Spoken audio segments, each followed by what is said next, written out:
प्रधानमंत्री नरेंद्र मोदी 3 यूरोपीय देशों का दौरा पूरा कर आज स्वदेश लौट आए हैं। इस दौरान उन्होंने व्यापार, ऊर्जा और हरित प्रौद्योगिकी सहित विभिन्न क्षेत्रों में संबंधों को प्रगाढ़ बनाने के लिए कई द्विपक्षीय बैठकें की। विदेश मंत्रालय के प्रवक्ता अरविंद बागची ने स्वदेश वापसी के लिए विमान पर सवार होने से पहले अभिवादन करते प्रधानमंत्री की तस्वीर के साथ ट्वीट किया। प्रधानमंत्री नरेंद्र मोदी 3 देशों की 3 दिवसीय यात्रा बेहद सार्थक रही। व्यापार और निवेश संबंध आगे बढ़े, नई हरित साझेदारियां बनी,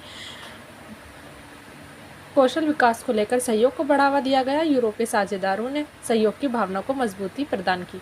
इससे पहले प्रधानमंत्री ने एक ट्वीट पर अपनी फ्रांस यात्रा को बहुत सार्थक बताया।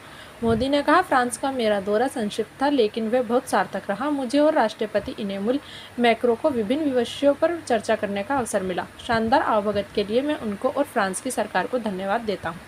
अपनी यात्रा के अंतिम चरण में मोदी ने मैक्रो के साथ विस्तृत वार्ता की। कुछ सप्ताह पहले ही मैक्रो फिर से फ्रांस के राष्ट्रपति चुने गए हैं।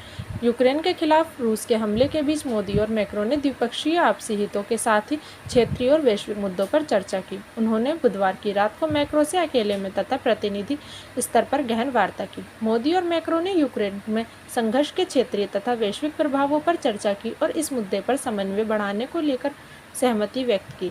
यूक्रेन का मुद्दा भारत नॉर्डिक शिखर सम्मेलन में भी प्रमुखता से उठा, जिसमें प्रधानमंत्री मोदी और फिनलैंड, आइसलैंड, स्वीडन, नॉर्वे और डेनमार्क के उनके समकक्षों ने भाग लिया। इसमें मोदी ने कहा कि भारत का मानना है कि रूस यूक्रेन युद्ध में कोई भी देश विजयी नहीं होगा, क्योंकि सभी को नुकसान होगा और विकासशील तथा गरीब देशों पर इसका अधिक प्रभाव पड़ेगा। मोदी की यह यात्रा यूक्रेन संकट के बीच और ऐसे वक्त में हुई जब रूस के खिलाफ यूरोपीय देश लगभग एकजुट हैं।